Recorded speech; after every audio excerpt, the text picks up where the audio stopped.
Hello students, এই Moumita ma'am. আশা করি তোমরা সকলেই খুব ভালো আছো। Welcome back to our channel.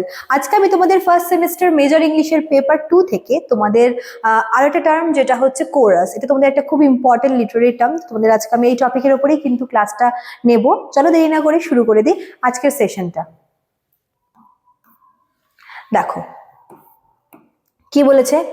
Chorus, a chorus in drama is a group of people who speak or sing together to help tell the story. তো একটা ড্রামাতে বা একটা গল্পতে মানে কোরাস বলতে একটা গ্রুপকে বোঝায়, ঠিক আছে? গ্রুপ অফ পিপল যারা হচ্ছে সেই গল্পটাকে অডিয়েন্সের কাছে ন্যারেট করতে হেল্প করে। মানে তারা যেই ড্রামাতে কোরাস বলতে এটাই বোঝায় যে একদল লোক যারা হচ্ছে ওই ড্রামার যে মেন গল্পটা সেটা অডিয়েন্সদের কাছে রাখে বা এক্সপ্রেস করে, ঠিক আছে? সেটা হতে পারে কথার মাধ্যমে, সেটা হতে পারে গানের মাধ্যমে। আচ্ছা, it started in ancient Greek theater where the chorus would comment on the action, explain events and share emotions with the audience. কোরাসের কাজ কি? কোরাসের শুরুটা হয়েছিল এনশিয়েন্ট গ্রিকে যখন থিয়েটারে কোনো ড্রামা পারফর্ম হতো, সেখানেই কিন্তু আমরা এই কোরাসের অ্যাপিয়ারেন্স দেখতে পাই। কোরাসের কাজ হচ্ছে মানে কোনো একটা স্টোরির যে মেন অ্যাকশনগুলো সেটার উপরে কমেন্ট করা, বিভিন্ন ইভেন্টসগুলোকে এক্সপ্লেইন করা এবং অডিয়েন্সদের কাছে পুরো গল্পটার যে আলটিমেট ইমোশনটাকে কিন্তু শেয়ার করা, ঠিক আছে? They often spoke in unison and represented the thoughts of the community. In some place, the chorus helped the audience understand what was happening. কোনো কোনো ড্রামাতে এরকমও হয় যে কোরাস হচ্ছে এরপরে কি হতে চলেছে। মানে মনে করো যে একটা ড্রামা চলাকালীন বা একটা সিন হয়ে যাওয়ার পরে কিন্তু কোরাসের অ্যাপিয়ারেন্স হয়, সেখানে কোরাস হচ্ছে আসে এবং এর পরে কি হতে চলেছে তার একটা হিন্ট কিন্তু অডিয়েন্সকে দিয়ে যায়, ঠিক আছে? Later, in Shakespeare's plays, a single person sometimes acted as the chorus, introducing scenes or summarizing events like in Henry V. যেরকম মনে করো যে শুরুতে মানে এনশিয়েন্ট গ্রিকে তো কোরাস বলতে গ্রুপ অফ পিপলকে বলতো, কিন্তু শেক্সপিয়ারের যে ড্রামাগুলো আছে সেখানে কিন্তু কোরাস হিসেবে আমরা কখনো কখনো একজন ব্যক্তিকেই দেখতে পাই, ঠিক আছে? কিছু কিছু ড্রামাতে আমরা দেখতে পাই, যেরকম হেনরি ফাইভ যে ড্রামাটা আছে এখানে কিন্তু আমরা কোরাস হিসেবে একজন লোককে দেখতে পেয়েছিলাম যে কিনা পুরো গল্পটাকে ন্যারেট করছে। In modern theater, a chorus can be a group of actors who sing and react to the story, like in musical such as Les Miserables.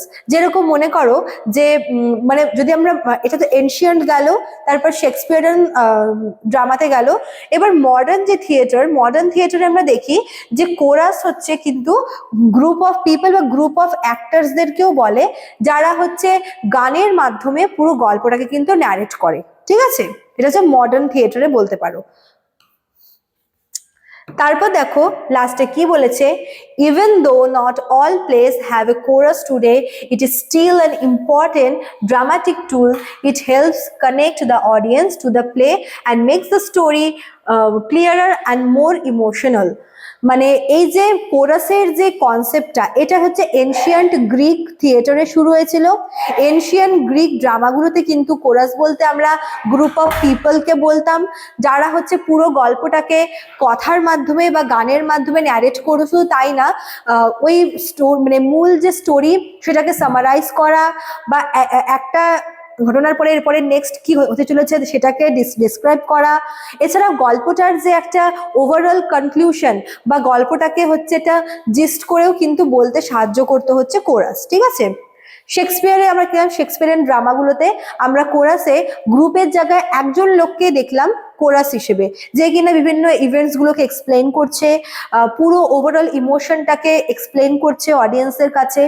মানে বলতে পারো যে মূল যে গল্প এবং অডিয়েন্সের মধ্যে কোরাস একটা ব্রিজের কাজ করে, ঠিক আছে? মডার্ন থিয়েটারে আমরা কোরাস বলতে কিন্তু গ্রুপ অফ অ্যাক্টার্সকেও বলি, যার কাজ হচ্ছে ঠিক তেমনই, যে পুরো গল্পটাকে ন্যারেট করা। যদিও মানে মডার্ন যদি আমরা সাহিত্যে দেখবো যে বর্তমানে কিন্তু সব প্লেতে যে হচ্ছে কোরাস থাকবেই এমন কিন্তু নয়। কিছু কিছু প্লেতে কোরাসের ব্যবহার আমরা দেখি, কিন্তু বাকিগুলোতে দেখি না। তবুও কিন্তু যদি আমরা ড্রামাটিক টুল হিসেবে কোরাসের ব্যবহার কিন্তু ভীষণ ইম্পর্টেন্ট। কেননা কোরাস কি করে, কোরাস হচ্ছে অডিয়েন্সের সাথে কানেক্ট করতে হেল্প করে, মানে পুরো স্টোরিটাকে অডিয়েন্সের সাথে কানেক্ট করতে হেল্প করে হচ্ছে কোরাস। এবং শুধু তাই না, বলতে পারো যে মানে পুরো স্টোরিটার যে ইমোশনটা সেটাকেও দেখায় এবং ভীষণ ইমোশনাল ওয়েতে কিন্তু বোঝায় হচ্ছে কোরাস। তো গল্পটা যতটা মানে বোঝা যেত তার থেকে আরো সুন্দর করে কিন্তু বুঝতে পারা যায় এই কোরাসের থ্রুতেই। এই জন্য কিন্তু কোরাসকে একটা ইম্পর্টেন্ট ড্রামাটিক টুল বলে মনে করা হয়। ঠিক আছে, চলো। তো এই ছিল তোমাদের আজকের ক্লাসটা কোরাসের ওপরে। যারা ভাবছো আমাদের কাছে অ্যাডমিশন নেবে তারা কিন্তু এর মধ্যে আমাদের সঙ্গে যোগাযোগ করে নিও। এখানে দেখো আমাদের অফিসিয়াল দুটো নাম্বার দেওয়া রয়েছে, তোমরা যে কোনো একটা নাম্বারেই কিন্তু কন্ট্যাক্ট করে নিতে পারো। চলো, আজকে এতটুকুই থাকলো, দেখা হচ্ছে নেক্সট ক্লাসে। Thank you.